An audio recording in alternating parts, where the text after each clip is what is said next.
로마서 5장 1절에서 11절. 1절 첫 번째 나오는 단어가 그러므로라고 하는 단어입니다. 그러므로 우리가 믿음으로 의롭다 하심을 받았으니, 이 그러므로라고 하는 단어는 관계 접속사입니다. 앞에 있는 문장을 결론을 내릴 때 그러므로 이렇게 말합니다. 지금까지 오직 사람이 의롭게 되는 것은 율법의 행위가 아니고 성실하게 일해서 되는 것이 아니라 하나님의 은혜로 믿음으로 의롭담을 받았다. 그러면 믿음으로 의롭다 하심을 얻은 결과가 뭐냐? 1절에 매우 중요한 단어가 나옵니다. 하나님과 화평입니다. 우리가 믿음으로 의롭다 하심을 얻었기 때문에 하나님과 화평이 이루어진 것입니다. 사람이 하나님과 이 화해가, 이 화평이 이루어지기 전까지는 어떤 행복도 없습니다. 어거스틴이 주님을 떠나서 오랜 세월 방황했습니다. 이렇게 기록합니다. 내가 주님을 떠나서 사는 동안 단 하루도 나에게 행복한 날이 없었습니다. 주님을 등지고 주님을 떠나서 사는 삶이라고 하는 것은 결코 행복할 수 없다. 그러므로 우리에게 중요한 것은 뭐냐? 주님과 화평하는 것이다. 우리 인생은 안개와 같습니다. 언제 거칠지 몰라요. 어느 순간 있었는데 어느 순간 그 사람이 없습니다. 사라진 겁니다.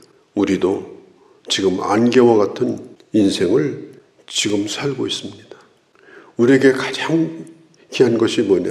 하나님과 화평을 이루고, 그리고 2절에 있는 것처럼 하나님의 영광을 바라고 즐거워하며 사는 겁니다. 여기서 하나님의 영광이라고 하는 말은 영원한 하나님의 나라의 소망을 의미하는 거예요. 마지막 예수 그리스도를 만날 그날을 바라보면서 사는 것, 그게 우리가 즐거워하는 가장 근본적인 이유다. 주 예수 그리스도로 말미암아 화평을 누리자. 여기서 화평하도록 해라 이렇게 나와 있지 않습니다. 성경에는 이미 화평을 가지고 있다.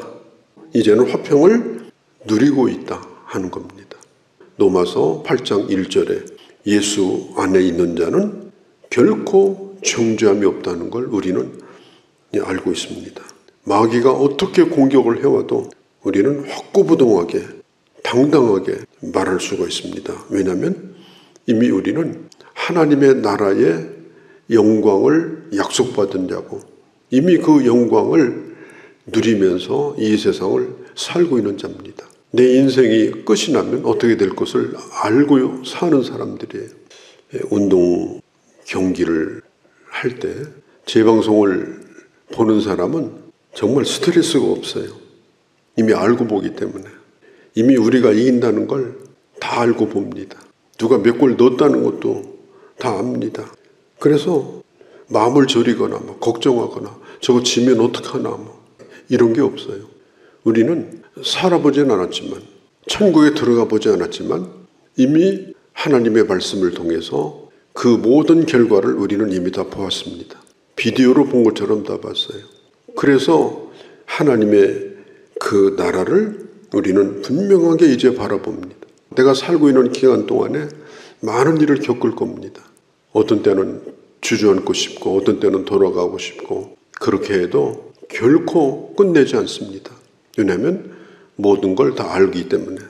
그래서 2절에 있는 것처럼 이 은혜에 들어감을 얻었으니, 이 은혜, 하나님이 주신 영원한 하나님 나라의 은혜에 들어감을 얻었기 때문에 하나님의 영광을 바라고 우리는 이제 즐거워하게 되어진다.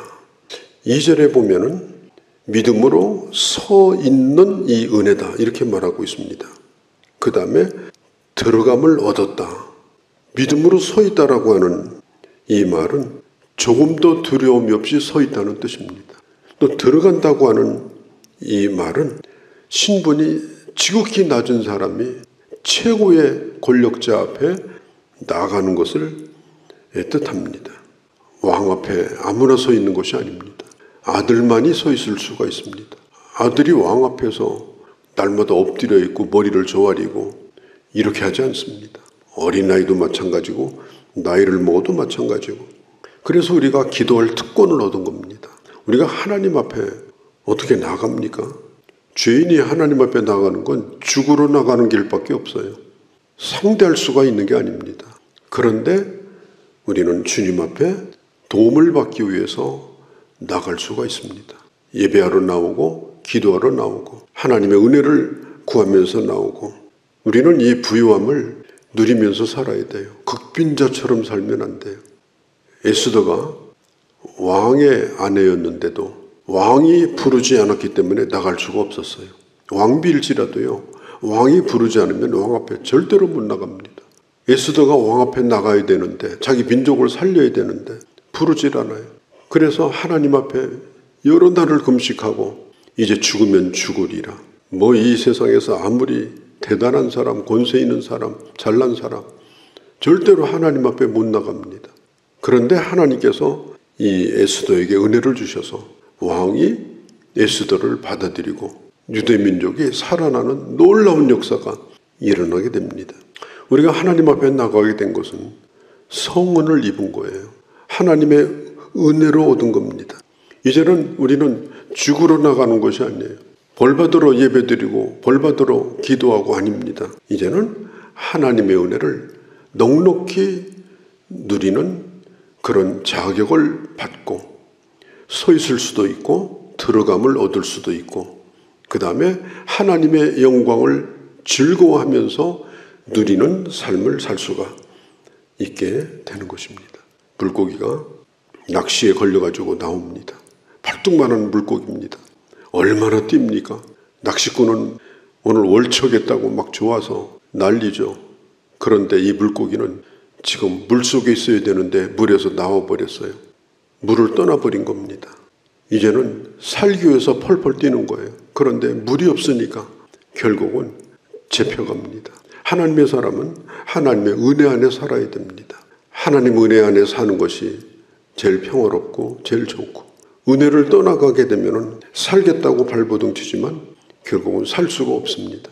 하나님은 우리에게 이미 은혜를 베풀어 주셨습니다. 2절, 3절 그리고 11절에 즐거워한다는 말이 반복해서 나와요. 사실은 이 헬라어 원어에는 즐거워한다는 말이 자랑한다는 말로 되어 있습니다. 자랑한다. 영어 성경에도 대부분 전부 자랑한다로 번역이 되어 있고 지금 우리 성경 바로 이전에 개역 성경에도 자랑한다는 말로 나와 있습니다. 근데 이번에 이 개정 성경이 다시 나오면서 즐거워한다 이렇게 번역을 했는데 우리가 하나님의 자녀가 되고 하나님 나라 소망을 가지고 사는 것을 이것은 부끄러운 일이 아니고 어디 가서든지 자랑할 일입니다. 어떻게 자랑해요? 당당하게 즐거워하면서 자랑하는 거예요. 2절 끝에 있는 하나님의 영광을 바라며 즐거워한다. 이건요 희망사항이 아니에요. 너무나 확실하기 때문에 이제는 누구한테 가서라도 말할 수 있어요. 이미 티켓이 있다고 예약한 게 아니에요. 티켓을 이미 가지고 있어요.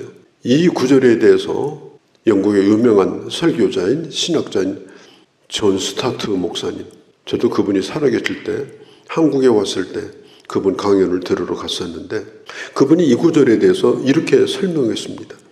여기서 하나님의 영광이란 천국이라는 말과 동의어일 수 있다. 왜냐하면 천국이야말로 하나님의 영광이 완전하게 드러난 곳이기 때문에 그렇다. 그래서 오늘 3절에 우리가 이 세상을 살면서 다만 이뿐 아니라 이뿐이 뭐예요? 천국의 영광. 우리는 천국의 영광을 바라보고 살지만 세상살이는 이뿐 아니라 또 다른 일이 있어요. 그것이 뭐예요? 아주 혹독한 고난과 고통스러운 일입니다. 우리가 이런 영광을 이미 누리며 살고 있지만 우리가 살아있을 동안에는 고통스러운 일을 피할 수가 없습니다. 예수님께서 사역을 처음 시작하실 때 했던 것이 산상보훈인데 산상보훈 가운데 하나가 뭐냐? 의를 위해서 핍박을 받는 자가 복이 있다고 했습니다. 하나님의 사람은 핍박을 받을 거라고 말씀했어요. 예수님의 사역 마지막에 하셨던 말씀이 요한복음 16장의 말씀인데 너희가 세상에서 환난을 당할 것이다. 예수님은 일관되게 하나님의 나라가 있는 것 때문에 즐거워해야 되지만 그렇지만 세상 살 동안에 어려운 일이 반드시 있을 것이다. 우리가 어려운 일을 자처할 필요는 없어요. 사는 것이 고통스럽습니다. 특별히 하나님의 사람으로 사는 것이 더 어렵습니다. 시편 119편 71절에 보면 고난당하는 것이 내게 유익이라 내가 율례를 배우게 되었나이다. 그 고난이 나를 삼키는 것이 아니라 결과적으로 그 고난이 내 신앙을 더 성숙하게 만든다. 성경이 그렇게 말을 합니다. 자기 의의를 가지고 신앙생활을 하는 사람, 자기 잘난 거 가지고 신앙생활하는 사람, 그런 사람은요 한 방만 맞으면 풀이 확 죽어가지고 숨도 못 쉬고 어디 처박혀 있어요. 자기 의의라고 하는 것은 아무것도 아닙니다. 내 잘난 거 아무것도 아닙니다. 그러나 하나님의 은혜를 온전히 의지하고 사는 사람은 아무리 힘들고 어려운 일을 겪어도 자랑스럽습니다. 즐겁습니다. 왜? 내 소망이 부끄럽지 않기 때문에 이미 다 알고 우리는 그 길을 가기 때문에 이 세상에서 겪는 일도 그냥 터널 들어가면 나올 줄 믿고 아주 즐거운 마음으로 불 켜고 그리고 지나가는 것뿐이에요. 지금 내가 견뎌야 될 일이 뭔가, 살아가는 힘든 짐이 뭔가 다 있을 겁니다. 그러나 그 가운데 우리는 즐거움을 잃어버리지 않고 하나님의 은혜 안에서 그럼에도 불구하고 누리고 살아야 된다 하는 겁니다. 5절에 소망이 우리를 부끄럽게 하지 아니하면, 우리가 가지고 있는 소망은 결코 우리를 부끄럽게 하지 않아요. 자랑스러운 소망이에요. 우리에게 주신 성령으로 말미암아 하나님의 사랑이 우리에게 부음바 되어졌습니다. 언제 부어졌느냐? 첫 번째 6절에 우리가 연약할 때, 두 번째 8절에 우리가 아직 죄인 되었을 때, 세 번째 10절에 우리가 하나님과 원수가 되었을 때. 이 연약하다는 말은 내 힘으로 하나님 앞에 절대로 갈 수 없는 겁니다. 아직 죄인 되었을 때 영적인 모든 기능이 다 죽어버린 상태입니다. 하나님을 알 수 있는 기능이 완전히 없어져 버린 거예요. 그게 죄인의 상태입니다. 10절에 원수 되었을 때, 이게 최악의 상태입니다. 보통 사람들과 원수 되어도 힘들어요. 직장 다니면서 사장하고 원수 되었다. 내가 그 직장을 다닌다. 정말 쉽지 않을 거예요. 이 세상에서도 힘 있는 자와 원수를 맺으면 인생이 고달픕니다. 그런데 전지전능하신 모든 것을 심판하시는 그 하나님과 원수 맺고 산다. 인간이 가장 끔찍한 일이 그겁니다. 우리가 주님을 알기 전에 바로 그런 상태였습니다. 그때의 5절, 하나님의 사랑이 우리에게 부음바 되어졌고, 10절에 그 사랑이 바로 예수 그리스도의 그 죽으심으로 말미암아 우리에게 증명되었습니다. 하나님의 사랑이 예수 그리스도의 십자가로 말미암아 이 세상에 드러났고 우리는 그 놀라운 사랑을 받게 된 것입니다. 예수님의 죽음에 대해서 7절은 이렇게 말합니다. 가끔 남을 위해서 죽는 사람도 있지만 그러나 자기 자식을 죽인 범인을 위해서 대신 죽는 사람은 없다. 그런 사람은 없다. 그런데 십자가의 죽음은 하나님의 원수를 위해서 죽으신 그 아들의 죽음이다. 십자가의 죽음이라고 하는 것은 하나님과 원수된 자, 죄인된 자, 연약한 자를 위한 하나님의 사랑이 드러난 증거다. 예수 그리스도로 말미암아 우리가 믿음으로 의롭게 되었다는 것이 얼마나 큰 은혜인가. 바로 이런 은혜를 누리기 때문입니다. 오늘 본문은 결론을 내립니다. 즐거워하라. 즐거워한다는 말은 자랑하라는 말과 같습니다. 어디 가든지 내가 가진 소망, 내가 부르드릴 영광에 대하여 속으로만 즐거워하지 말고 자랑하고 그리고 하나님 앞에 영광을 돌리고 그렇게 살아가는 귀한 하나님의 자녀들이 되어주시기를 바랍니다. 거룩하신 우리 아버지, 주의 말씀을 들었습니다. 이 말씀을 우리의 마음에 담고 깊이 새기고 우리의 소망이, 내가 누릴 영광이 어떤 것인가를 결코 잊어버리지 않게 하시고, 내가 어떤 자였는데 지금 어떤 은혜를 누리는가 하는 것도 잊지 않게 하시고, 오늘도 주님을 인하여 즐거워할 뿐 아니라 이제는 입을 열어 자랑하며 선포하며 살아가는 그런 이 하루가 되게 하여 주시옵소서. 우리 주 예수님의 이름으로 기도하옵나이다. 아멘.